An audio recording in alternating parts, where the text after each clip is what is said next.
할렐루야. 밖에 가을비가 아주 세차게 내립니다. 이렇게 비가 세차게 내리는 중에도 예배 자리에 참석하신 여러분을 환영하며 우리 주 예수 그리스도 이름으로 축복하며 사랑합니다. 오늘 하나님께서 제게 주신 말씀, 그리고 여러분에게 태어나게 하신 말씀은 에스겔서 37장 1절에서 28절의 말씀입니다. 37장 1절에서 28절 그 말씀을 다 읽다 보면은 설교 시간이 다 가버릴 것이기 때문에 읽는 것은 여러분들이 이 말씀을 들을 때 말씀을 먼저 읽거나 또한 말씀을 들은 이후에 에스겔 37장 전체를 읽으시면은 오늘 하나님께서 우리에게 주시는 메시지 그리고 베푸시는 그 은혜를 여러분들이 충만히 받을 줄로 믿습니다.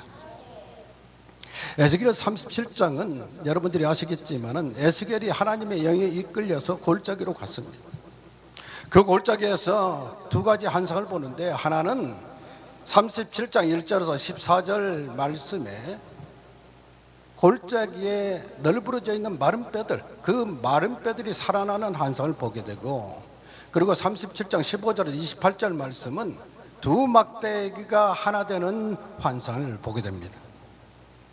이 말씀은 바벨론의 포로로 끌려가서 희망을 잃고 살아가는 이스라엘 민족을 향한 소망의 메시지지만은 오늘 살아가는 우리들에게 주시는 소망의 메시지요, 은혜의 말씀이요, 또 능력의 말씀이요, 생기의 말씀이라는 사실을 여러분들이 받으시면 놀라운 역사, 마른 뼈가 살아나는 역사, 그리고 둘이 하나 되는 역사가 임할 줄로 믿습니다.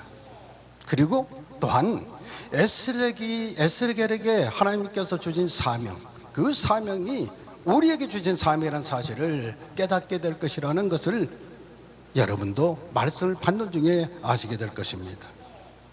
그럼 오늘 에스겔 선지자가 하나님의 예에 이끌려서 골짜기에서 본 그 마른 뼈, 그럼 골짜기는 어디이고 그 마른 뼈들은 무엇인가 한번 우리가 말씀을 통해서 살펴보도록 하겠습니다.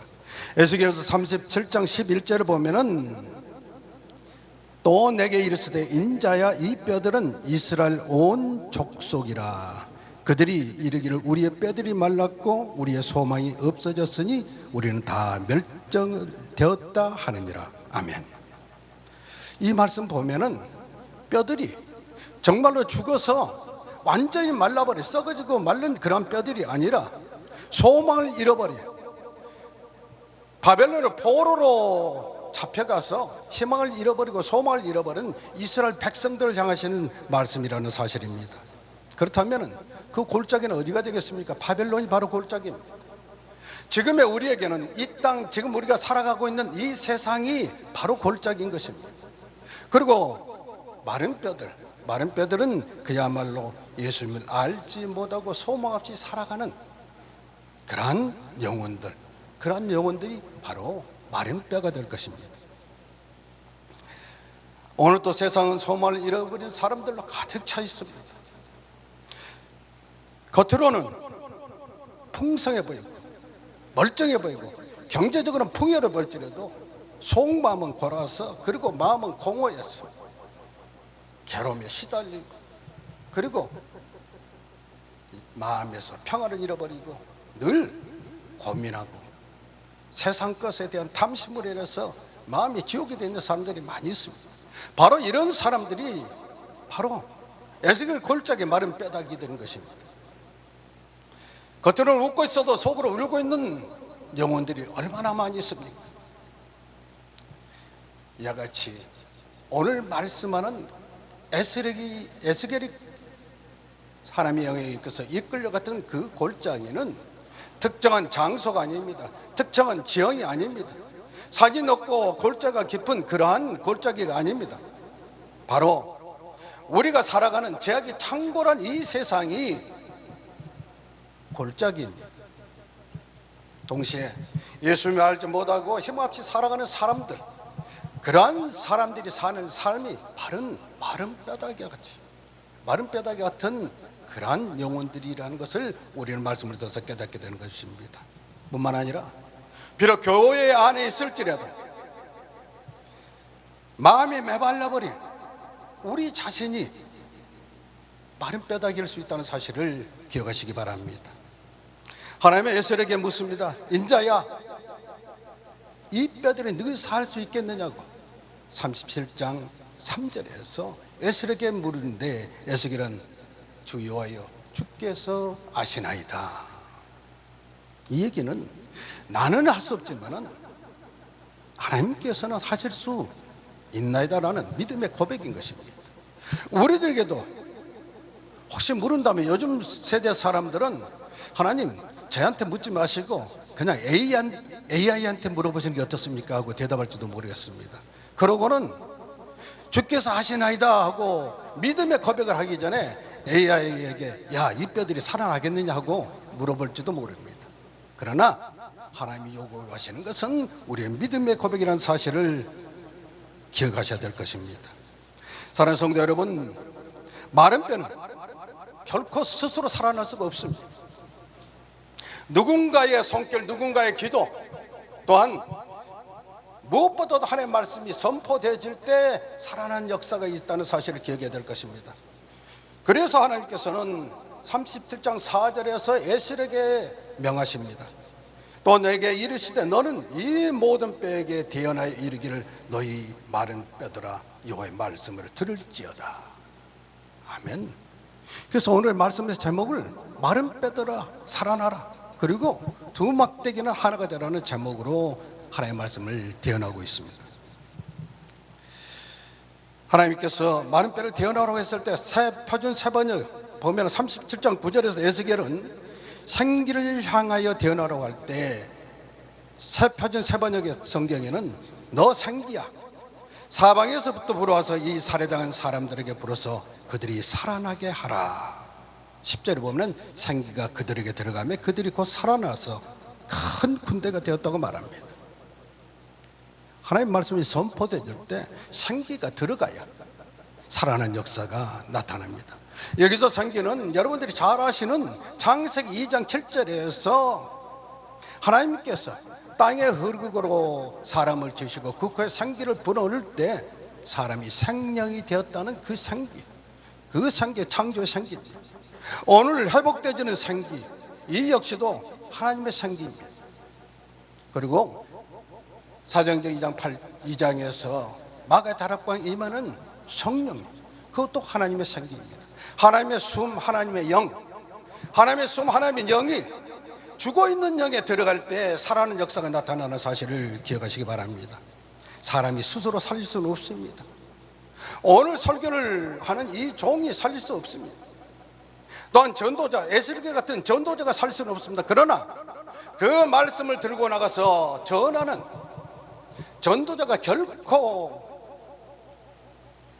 가볍게 취급당할 일은 아니지만 그 살아나는 역사는 하나님의 말씀에 의해서 그리고 성령의 역사로 살아난다는 사실을 기억하시기 바랍니다. 오늘 세상은 참으로 영적으로 메마른 상태 아닙니까? 이러한 상황에서 많은 영혼들이 소망 없이 살아갑니다. 그리고 하나님을 알지 못한 죄악 가운데서 세상 것을 탐하다가 그리고 방황하며 살아가고 있는 것이 지금 현실 아닙니까?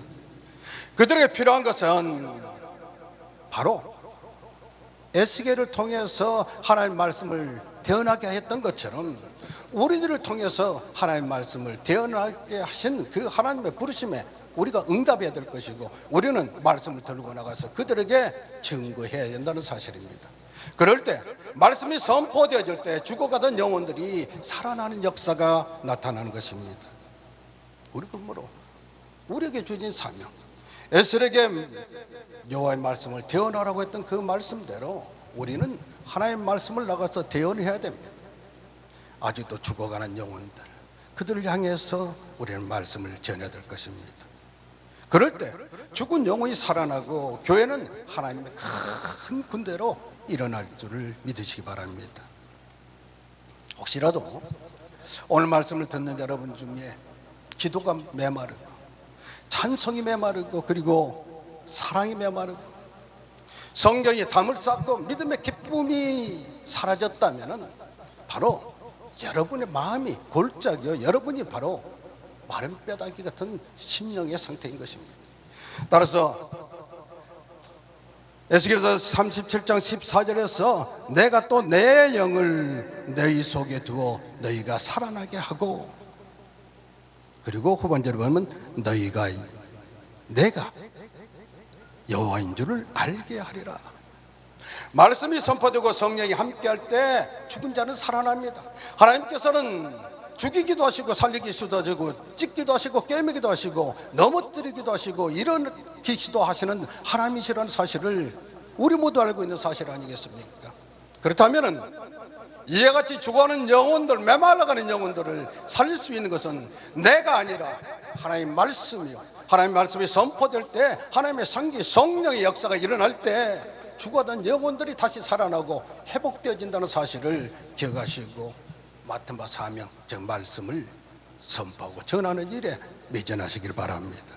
동시에 내 마음이 지금 심령이 메말라가고 있다면 하나님 앞에 나가서 주여 내게 생기를 부어 넣어줘서 나로 인해서 내 영이 살아나게 하여 주시옵소서 하고 기도하는 자 여러분 되시기를 예수님 이름으로 축복합니다. 37장 15절에서 28절 보면은 두 막대기가 하나 되는 환상입니다. 말씀 보면은 한 막대기는 유다를 위하여서 또 한 막대기는 에브라임을 위하여 잡으라. 그리고 둘을 하나가 되게 하라. 이 말씀은 여러분이 아시다시피 이스라엘이 솔로몬 이후에 남유다와 북이스라엘로 분열되었습니다.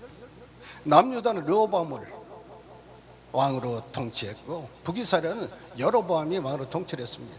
북이스라엘은 BC 722년 아수르의 제국, 아수르 제국에 의해서 멸망당했고, 그리고 남유다는 BC 586년에 바벨론에 의해서 멸망을 당했습니다. 이 멸망돼서 포로로 끌려간 이스라엘 백성들이 바벨론으로 포로로 끌려서 희망을 잃어버려 절망 가운데 있을 때 하나님께서 에스겔 선지자를 통해서 그들에게 소망의 메시지를 전하시는 것입니다. 다시 살리겠다, 그리고 둘이 하나 되게 하시겠다는 말씀인 것입니다. 하나님의 역사는 사람으로 할 수 없는 일 하나님을 하시는 것입니다. 그리고는 내 종 다윗이 왕이 되리니 그들이 다 한 목자 아래에 있으리라고 24절에서 말씀하고 있습니다. 다윗은 이미 죽었습니다. 오래전에 죽었습니다. 오래 죽었는데 다윗을 왕으로 세우리라고 말씀하고 있습니다. 이 얘기는 사무엘상서 7장 12절 16절 보면은 다윗에게 내 왕위가 영원히 경고하리라는 말씀이 있습니다. 뿐만 아니라 에레미야서 23장 5절 6절 말씀 보면은 내가 다윗에게 한 의로운 가지를 일으키리니, 바로 다윗에게 한 의로운 가지를 일으키려는 것은 메시아를 다윗의 후손으로 보내시겠다는 예언의 말씀이십니다. 신약에서도 마태복음 1장 1절이나 누가복음 1장 32절에서 33절, 그리고 로마서 1장 3절에 보는 예수님을 다윗의 자손으로 말씀하고 있습니다. 그러면 여기서 다윗을 왕으로 세우시겠다는 것은 다윗의 후손으로 오실 예수 그리스도 메시아로 오실 영원한 왕, 그가 영적으로 통일을 이루신다는 그러한 말씀이 되겠습니다. 따라서 단순히 민족적 재개란 말을 얘기하는 것이 아니고 메시아 곧 예수 그리스도 안에서 이루어질 영적인 통일을 볼 수가 있는 것입니다.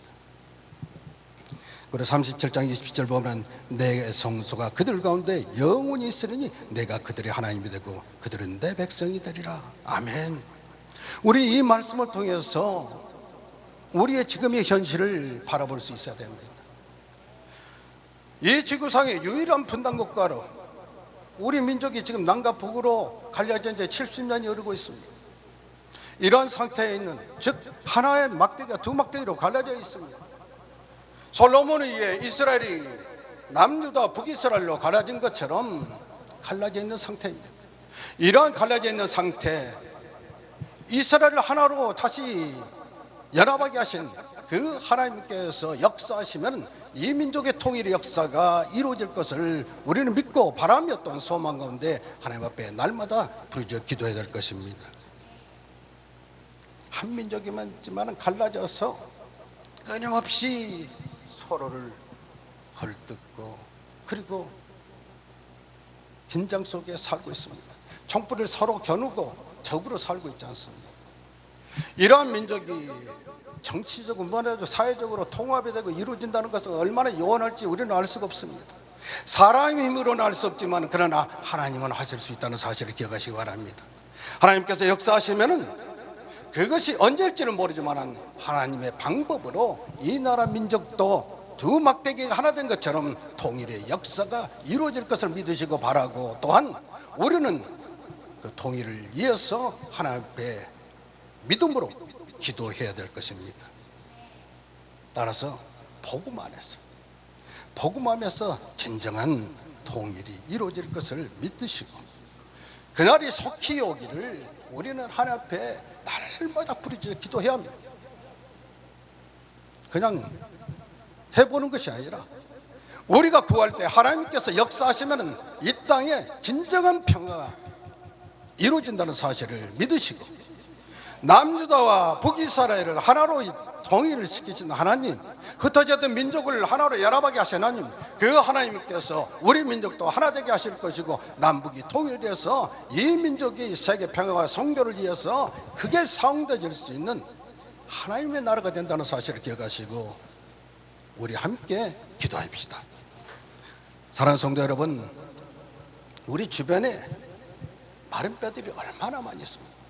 가정에도 있을 수 있습니다. 내 가정에도 있을 수 있지 않습니까?